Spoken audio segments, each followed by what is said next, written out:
¿Y si el bien y el mal solo existieran en tu mente?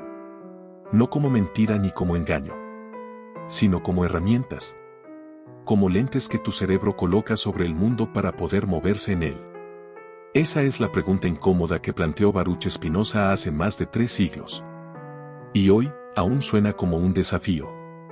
Imagina por un instante que el universo no tiene preferencias, que no celebra tus buenas acciones ni condena tus errores, que no hay un juicio final esperándote, ni una balanza cósmica midiendo tu valor. Eso no significa que nada importe. Solo significa que el valor lo pones tú. Y Spinoza creía que reconocer eso, liberaba. Porque cuando decimos esto es malo, creemos que estamos describiendo una propiedad del mundo. Pero Spinoza te invita a preguntarte, ¿es realmente una propiedad del mundo, o una reacción tuya ante lo que te daña, te asusta o te confunde? Del mismo modo, cuando llamas bueno a algo, estás viendo una verdad universal, o expresando que eso te ayuda a vivir, a crecer, a sentirte más completo. Esa distinción es sutil, pero revolucionaria. Este video no busca convencerte de que abandones tus principios. Tampoco pretende demostrar que Spinoza tenía razón y tú estás equivocado. Lo que sí quiero es mostrarte cómo él entendía esa frase polémica, el bien y el mal no son más que modos de pensar. Y por qué, visto desde su perspectiva, eso no destruye la ética, sino que la profundiza. Spinoza no era un provocador barato. Era un pensador riguroso, metódico, casi matemático.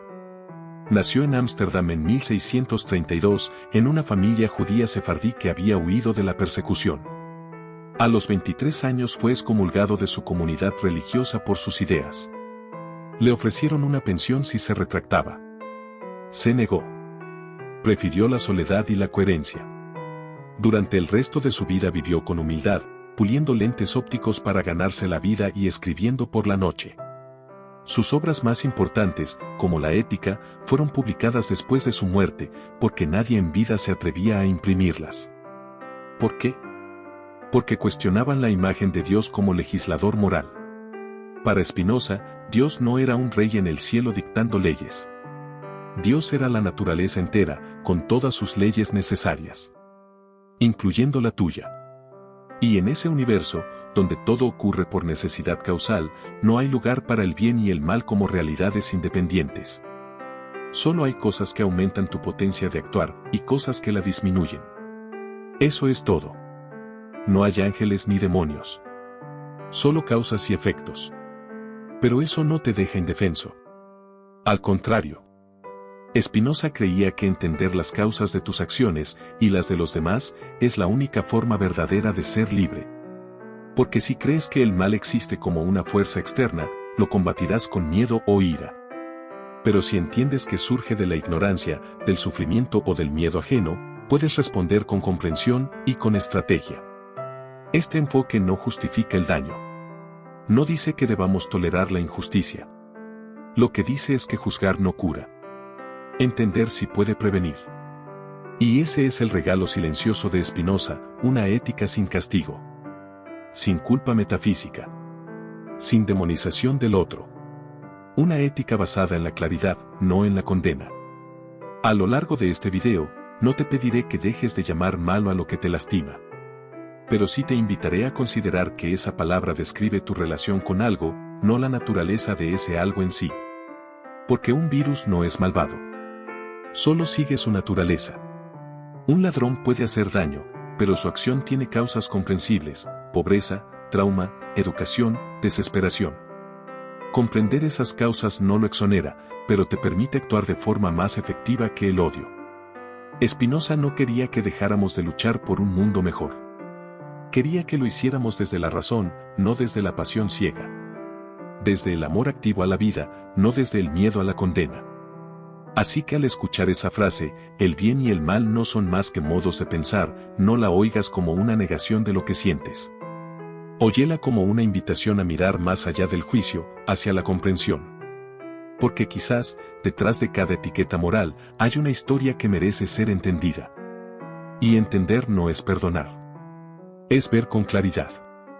Y actuar con sabiduría. Este es solo el comienzo. En el transcurso del video exploraremos el mundo en el que Spinoza vivió, cómo construyó su filosofía, qué quiso decir realmente con esas palabras y cómo su visión puede iluminar incluso nuestros conflictos más actuales. Pero por ahora, quédate con esta idea, no estás aquí para cambiar de opinión. Estás aquí para ensanchar el espacio donde tu opinión vive. Bienvenido al primer paso. Para entender por qué la frase el bien y el mal no son más que modos de pensar era tan explosiva, hay que viajar a la Europa del siglo XVII. No era solo una época de descubrimientos científicos y revoluciones intelectuales. También era un mundo profundamente marcado por la autoridad religiosa, la censura y el miedo al pensamiento independiente. En aquel entonces, la moral no se discutía. Se imponía.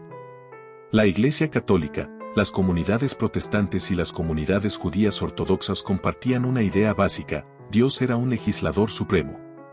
Había otorgado leyes morales al ser humano, y desobedecerlas no era solo un error, era un pecado. Un acto de rebeldía contra el orden divino. Y ese orden divino sostenía, a su vez, el orden social. Cuestionar la moral era, en la práctica, cuestionar el poder. Dentro de ese mundo nació Baruch Spinoza en 1632, en Ámsterdam. Su familia era de origen portugués, descendiente de judíos que habían sido forzados a convertirse al cristianismo durante la Inquisición. Muchos, como los Spinoza, huyeron a los Países Bajos, donde encontraron una relativa tolerancia religiosa. Pero relativa era la palabra clave. La libertad tenía límites. Y esos límites se trazaban con excomuniones, censuras y, en casos extremos, con la cárcel. Spinoza recibió una educación religiosa tradicional. Estudió la Torá, el Talmud y los grandes comentaristas judíos. Pero desde joven mostró una inquietud incómoda: quería entender, no solo obedecer. Leía a filósofos griegos, a pensadores medievales y, sobre todo, a los nuevos racionalistas como René Descartes. Y cuanto más leía, más se daba cuenta de que la idea de un Dios personal, que premia y castiga, no encajaba con la lógica ni con la naturaleza que observaba a su alrededor. Esa tensión lo llevó a formular preguntas peligrosas. Si Dios es perfecto, ¿por qué permitiría el mal? Si la Biblia es palabra divina, ¿por qué contiene contradicciones, historias violentas y leyes obsoletas? Y, sobre todo, si el universo sigue leyes naturales comprensibles, ¿por qué necesitamos inventar un juez celestial para explicar el comportamiento humano? Esas preguntas no eran meras curiosidades intelectuales. Eran desafíos directos a la estructura misma de la sociedad. Y en 1656, a los 23 años, Spinoza fue llamado ante los líderes de la comunidad judía de Ámsterdam.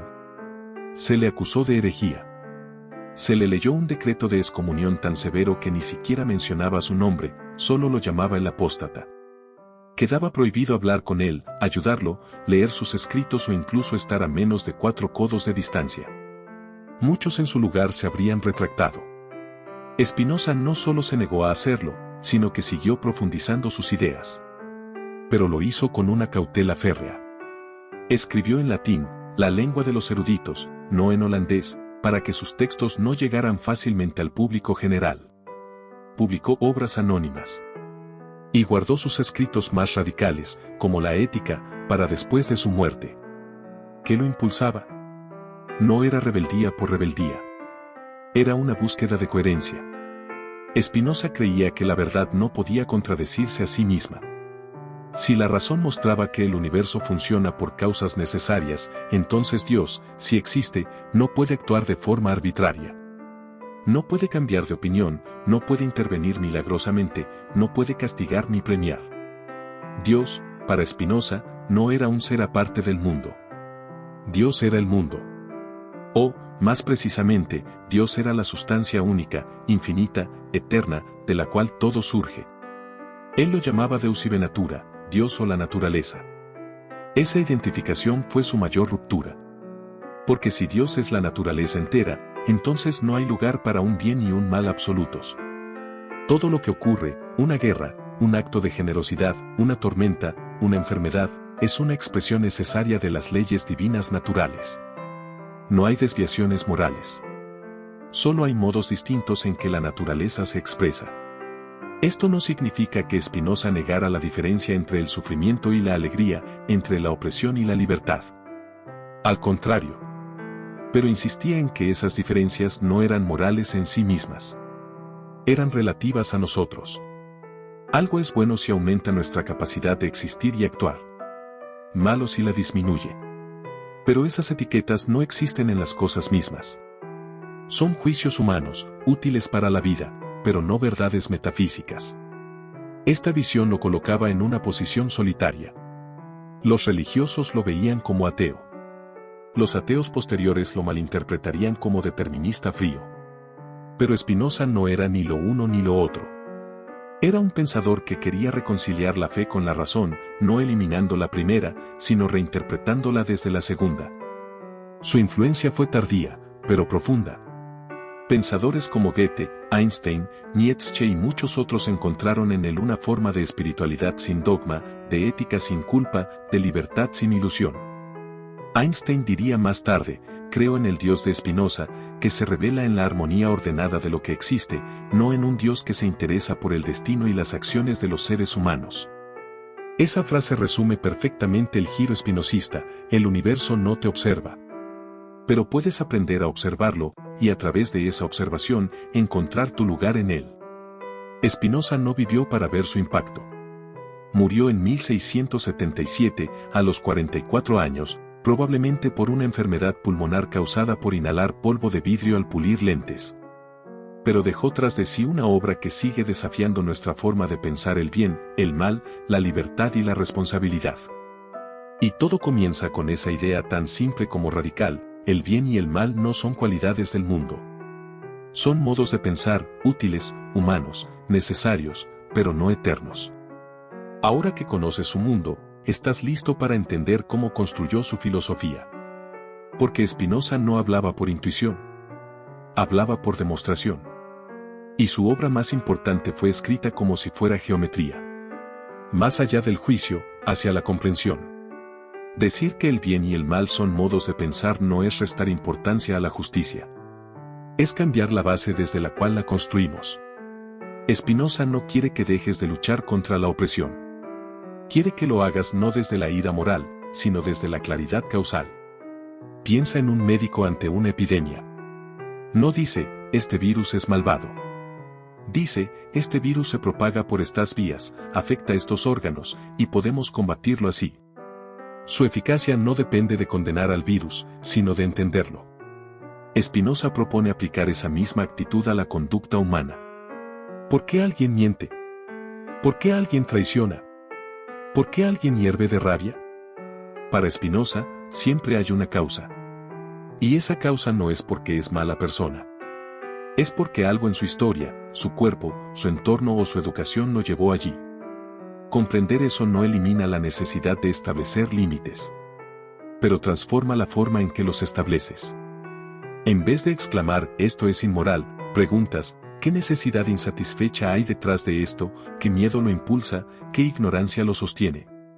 Y con esas preguntas, dejas de ver al otro como un enemigo moral, y lo ves como un ser atrapado en una cadena de causas que también podría haberte atrapado a ti. Spinoza no idealiza a los humanos. Al contrario.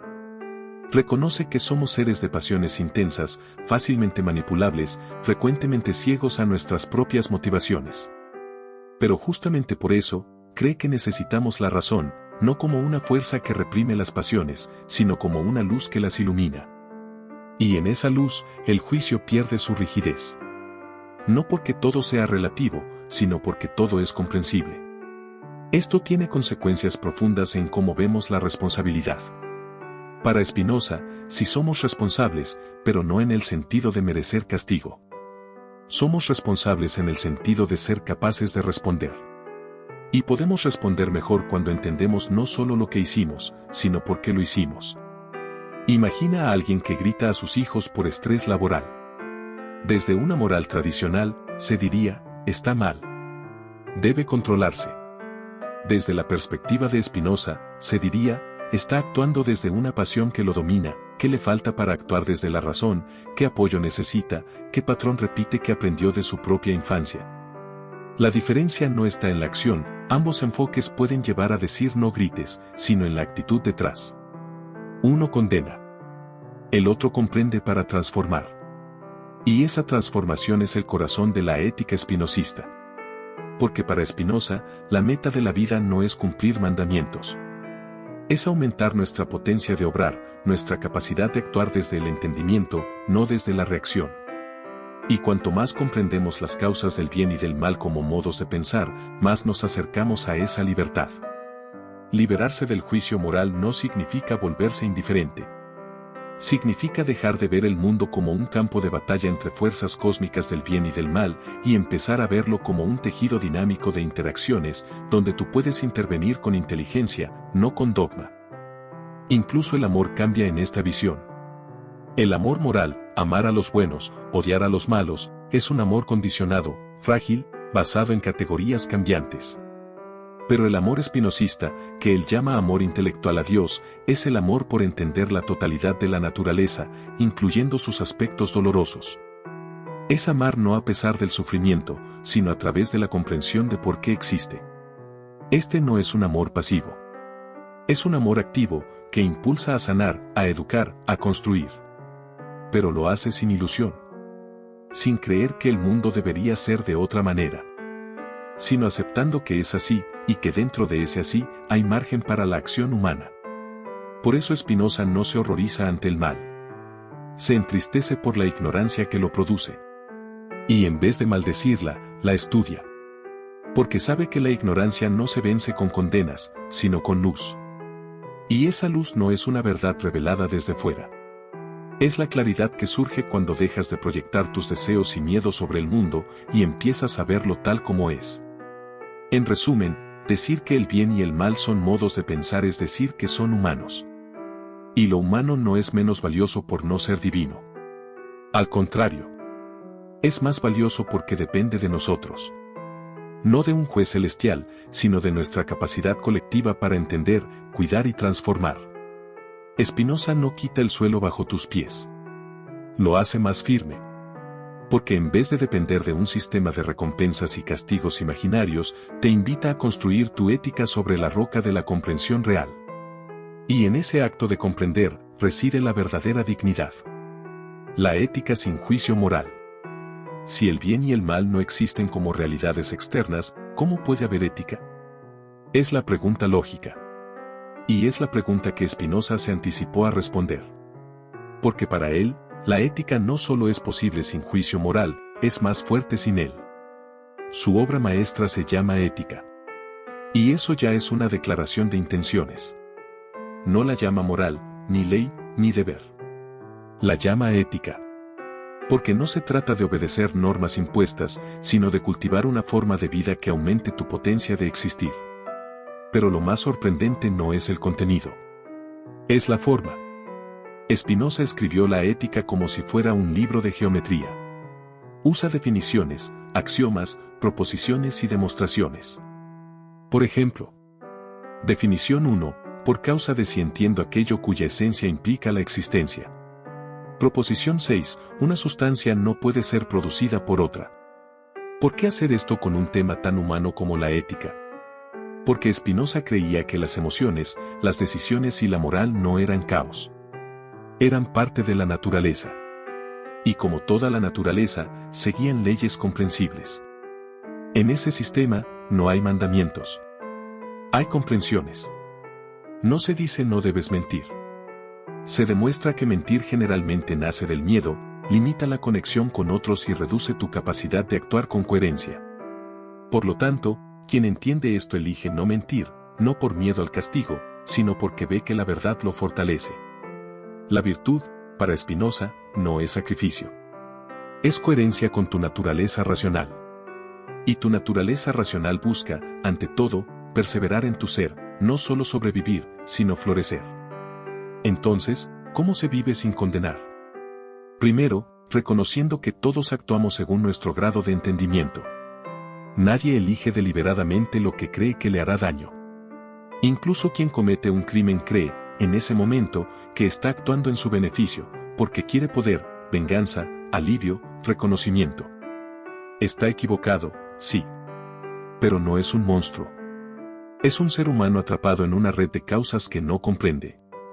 Spinoza no propone perdonar ciegamente. propone entender para actuar mejor. Si sabes por qué alguien daña, puedes prevenir el daño más eficazmente que con el castigo. Puedes educar, sanar, reestructurar las condiciones que lo produjeron. Esto no es ingenuidad.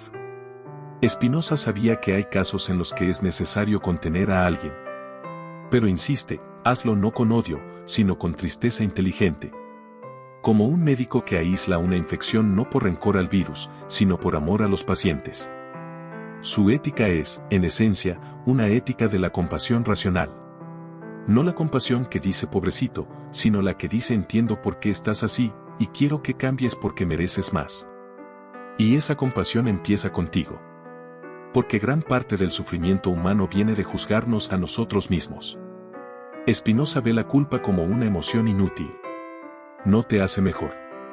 Solo te paraliza. En su lugar, propone el arrepentimiento activo, no soy malo, sino actué desde la ignorancia, ahora entiendo mejor y actuaré distinto. Este enfoque libera una energía enorme. Porque en vez de gastar tu vida en justificarte, condenarte o condenar a otros, la inviertes en entender, relacionarte y crear. Incluso la idea de libertad cambia. Para muchos, ser libre es hacer lo que quiero. Para Spinoza, eso es esclavitud, esclavitud de las pasiones. La verdadera libertad es actuar desde la razón, sabiendo por qué haces lo que haces. Y eso solo es posible cuando dejas de ver tus acciones como buenas o malas, y las ves como útiles o perjudiciales para tu florecimiento. Spinoza no desprecia las emociones. Al contrario. Dedica gran parte de la ética a analizarlas, el amor, el odio, la envidia, la esperanza, el miedo. Pero no como fuerzas morales, sino como modos del cuerpo y la mente que pueden ser comprendidos y orientados. Por ejemplo, el odio no se combate con más odio. Se disuelve con comprensión. Porque cuando entiendes las causas del odio ajeno, dejas de personalizarlo. Y cuando entiendes las causas de tu propio odio, dejas de ser su prisionero. Esto no significa que debas tolerar el abuso. Significa que puedes responder al abuso sin convertirte en lo que combates. Puedes establecer límites con firmeza y sin ilusión moral. Sin creer que estás luchando contra el mal, sino que estás protegiendo tu potencia de existir. Y en esa protección hay dignidad. Porque no estás reaccionando como una víctima. Estás actuando como un agente racional. La ética espinosista es, en última instancia, una ética de la vida afirmada. No se basa en renunciar, sino en cultivar. No se basa en temer al infierno, sino en amar la claridad. No se basa en obedecer, sino en entender. Por eso, aunque Spinoza fue llamado ateo, su ética tiene un tono casi sagrado. Porque ver cada acción, cada emoción, cada relación como parte de una trama causal inmensa, y decidir actuar con lucidez en medio de ella, es un acto profundo de participación consciente en la existencia. No necesitas un Dios que te juzgue para vivir bien. Solo necesitas entender que vivir bien es vivir con más entendimiento. Y en ese entendimiento, el bien y el mal dejan de ser fantasmas que te persiguen y se convierten en señales que te guían. Señales humanas. Temporales. Útiles. Pero no eternas. Spinoza no te quita tu brújula moral. Te invita a calibrarla con la realidad, no con el miedo. Y en esa calibración está la paz. Desde que Spinoza escribió que el bien y el mal no son más que modos de pensar, su idea ha sido temida, malinterpretada y a menudo caricaturizada. Muchos la leen como una invitación al caos moral. Otros, como una negación de la justicia. Pero la mayoría de esas críticas parten de un malentendido fundamental. Veamos las objeciones más frecuentes, y cómo Spinoza las respondería. La primera es la más intuitiva. Si no existen el bien y el mal absolutos, entonces todo está permitido. Esta idea, que muchos atribuyen a Dostoyevsky, suena lógica, pero no aplica a Spinoza. Él no dice que no haya consecuencias. Dice que las consecuencias no son morales en sí mismas, sino naturales.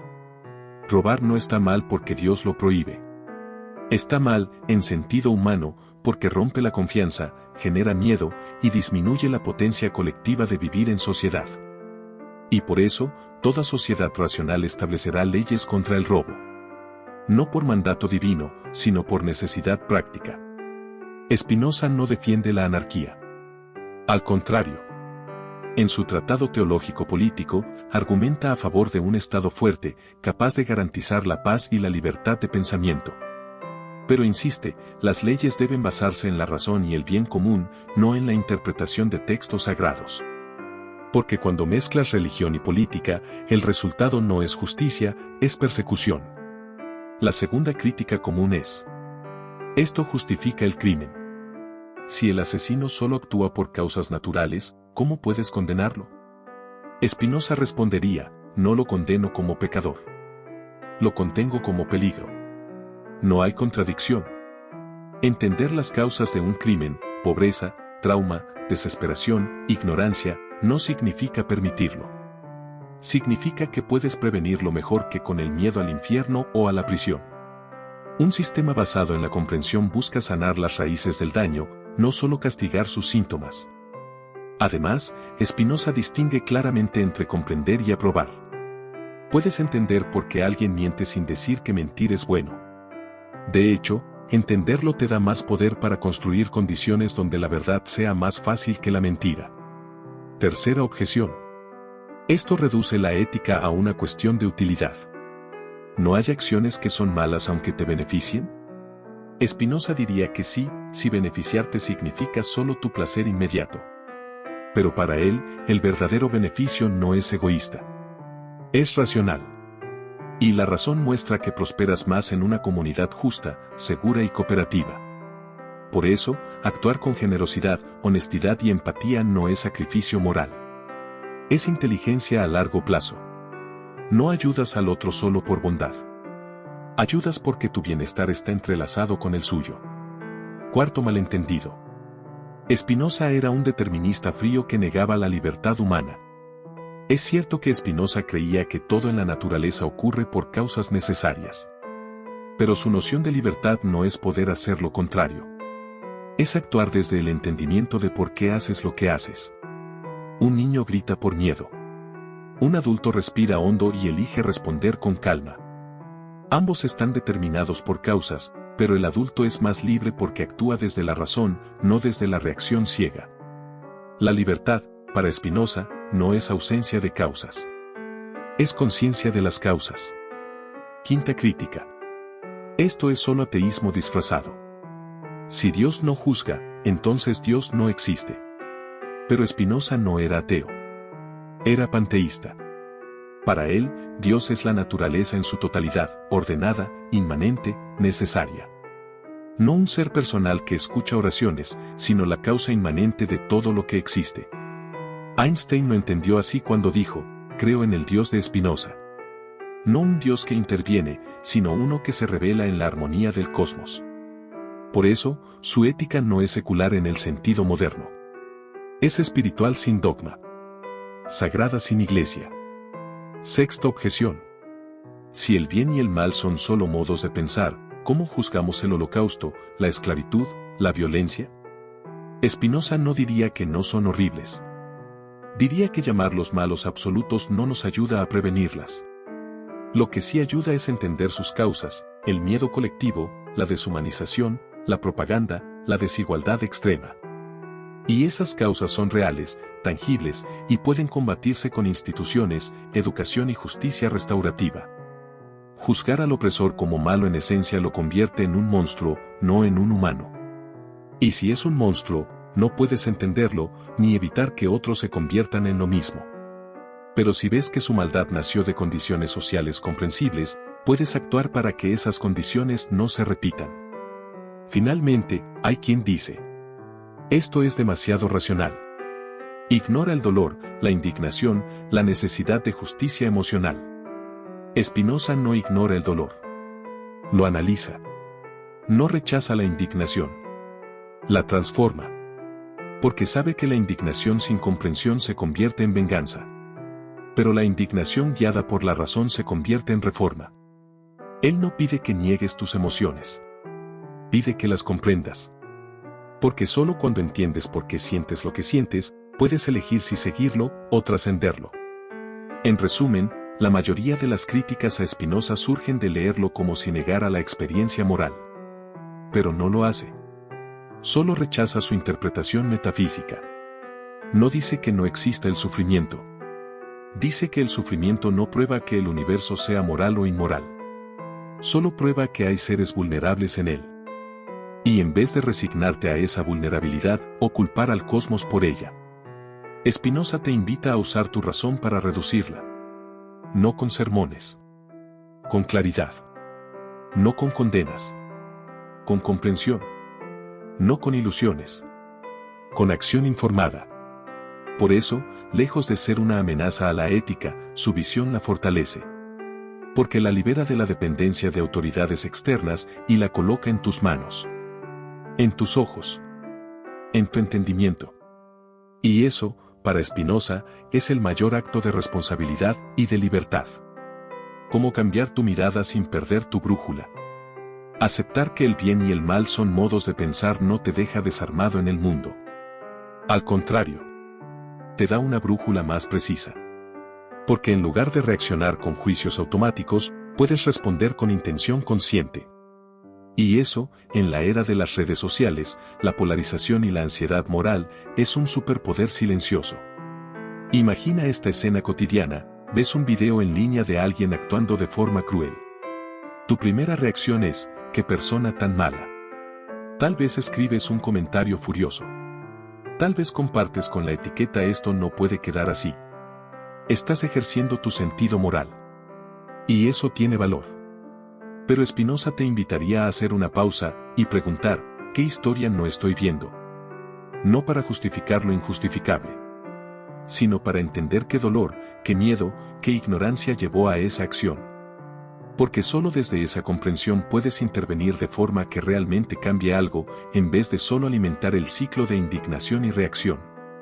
Esto no es pasividad. Es estrategia emocional.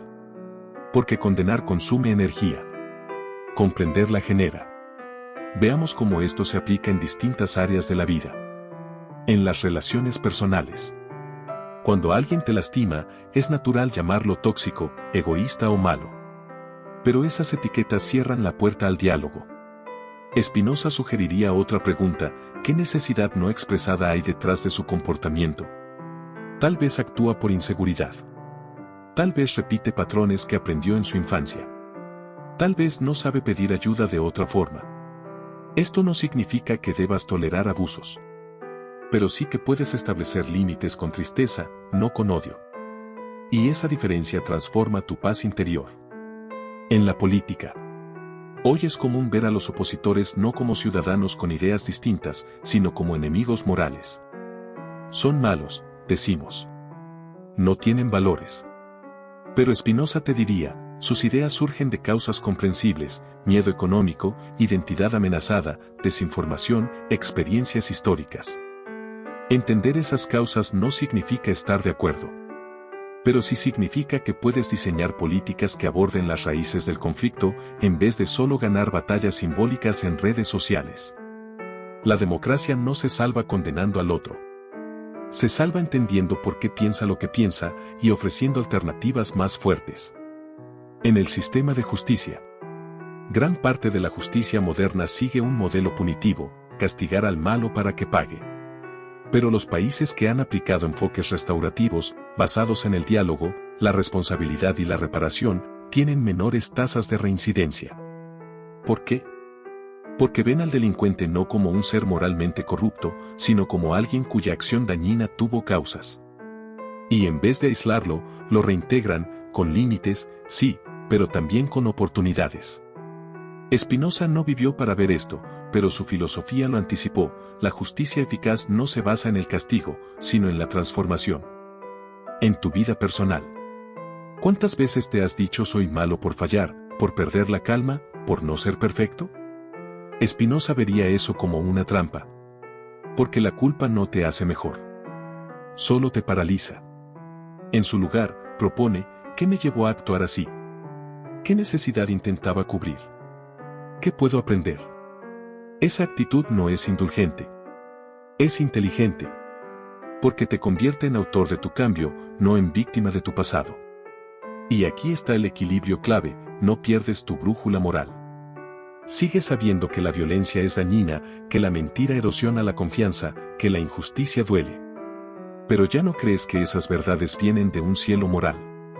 Sabes que vienen de tu experiencia como ser vulnerable en un mundo interdependiente. Y eso te da flexibilidad. Porque si tu moral es absoluta, cualquier desafío la quiebra. Pero si tu moral es una guía basada en el entendimiento, puede evolucionar con tu conocimiento. Spinoza no te pide que dejes de decir esto es malo. Te pide que recuerdes, estás diciendo esto me daña, o daña a quienes amo, o daña la posibilidad de una vida compartida más plena. Y esa frase es más honesta, más humana y más útil. Porque desde ahí, puedes preguntar, ¿cómo reducir este daño? No, ¿cómo castigar al culpable? Esta mirada no es ingenua. Es estratégica. Porque el mundo no cambia por condenas virales. Cambia por sistemas que entienden las causas del sufrimiento y las transforman. Y tú puedes ser parte de eso, incluso en lo pequeño. Cuando escuchas antes de juzgar. Cuando corriges sin humillar. Cuando estableces límites sin demonizar. Cuando te perdonas sin justificarte. Eso no es moral débil. Es moral madura. Porque Spinoza entendió algo que hoy necesitamos más que nunca, la verdadera ética no nace del miedo al mal. Nace del amor a la vida. Y amar la vida no significa negar el dolor. Significa comprometerse a reducirlo, con claridad, no con furia. Así que la próxima vez que sientas la tentación de etiquetar a alguien como malo, haz una pausa. Respira. Y pregúntate. ¿Qué historia no estoy viendo? ¿Qué miedo lo mueve? ¿Cómo podría este momento ser una oportunidad para entender, en vez de condenar? No tienes que tener todas las respuestas. Solo la disposición a mirar más allá del juicio. Porque en ese espacio está tu libertad. Y también, quizás, el primer paso hacia un mundo menos dividido. No porque todos pensemos igual, sino porque aprendamos a ver incluso a quienes no entendemos, como seres atrapados en causas que también podrían habernos atrapado a nosotros. Esa es la compasión racional de Spinoza. No un sentimiento blando, sino una forma de resistencia lúcida. Y en tiempos de reacciones rápidas y verdades absolutas. Esa lucidez es revolucionaria. La frase de Spinoza no fue escrita para destruir tu moral. Fue escrita para liberarte de su tiranía. Porque hay una diferencia sutil, pero profunda, entre tener principios y estar encadenado a juicios absolutos. Los principios te guían. Los juicios absolutos te ciegan. Spinoza no te pide que dejes de creer en lo justo. Solo te pide que preguntes, ¿por qué lo considero justo? ¿Por qué así me lo enseñaron? ¿Por qué me protege? ¿Por qué aumenta mi capacidad de vivir junto a otros con dignidad? Esas son preguntas humanas. Reales. Útiles. Y son más honestas que fingir que tus valores caen del cielo. Vivir sabiendo que el bien y el mal son modos de pensar no te convierte en indiferente. Te convierte en más presente. Porque ya no estás pendiente de si el mundo cumple con un ideal moral invisible. Estás pendiente de cómo tus acciones, tus palabras y tus silencios afectan la vida real de seres reales. Y eso es ética viva. No la ética de los manuales. La ética de los encuentros. Spinoza no escribió para que todos pensaran como él. Escribió para que cada quien pensara por sí mismo, pero con claridad. Porque la libertad no es repetir lo que sientes. Es entender por qué lo sientes y elegir si seguirlo o trascenderlo. Hoy, en un mundo saturado de certezas morales rápidas, su voz suena más urgente que nunca. No porque tenga la verdad, sino porque nos recuerda que la verdad no se posee. Se busca. Se revisa. Se vive. Quizá el mayor acto de coraje ético no sea defender tu postura con furia, sino sostenerla con humildad, sabiendo que es tuya, no universal.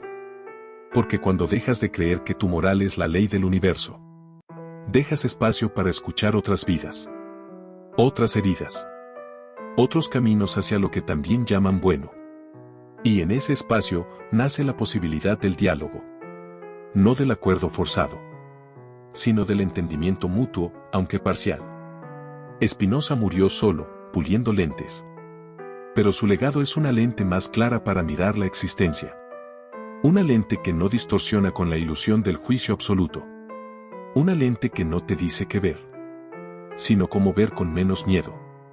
Y en ese ver está tu libertad. No la libertad de hacer lo que quieras, sino la libertad de actuar desde el entendimiento, no desde la reacción. Esa es la ética que propone. No una lista de prohibiciones, sino una invitación a vivir con más conciencia, más compasión y más coherencia. No necesitas creer en su Dios, ni en su metafísica, para beneficiarte de su visión. Solo necesitas estar dispuesto a preguntarte: ¿estoy juzgando o entendiendo? Porque juzgar separa. Entender conecta. Juzgar consume. Entender construye. Juzgar te hace sentir superior. Entender te hace sentir humano, entre humanos. Y al final, eso es todo lo que tenemos. Unos a otros. En un universo que no nos premia ni castiga, pero que nos permite, con razón y cuidado, tejer algo más digno que el miedo. Así que la próxima vez que escuches esa frase, el bien y el mal no son más que modos de pensar. No la oigas como una amenaza. Óyela como un regalo. El regalo de una moral sin dogma. De una responsabilidad sin culpa. De una acción sin ilusión. No es fácil vivir así. Pero es más honesto. Y más libre. Spinoza no tiene todas las respuestas. Nadie las tiene. Pero su pregunta sigue resonando, 3 siglos después. ¿Qué pasaría si dejaras de buscar culpables y empezaras a buscar causas? Porque en las causas está tu poder para cambiar algo. No el mundo entero, pero sí tu rincón de él. Con claridad, con firmeza, con humanidad. Y eso ya es mucho.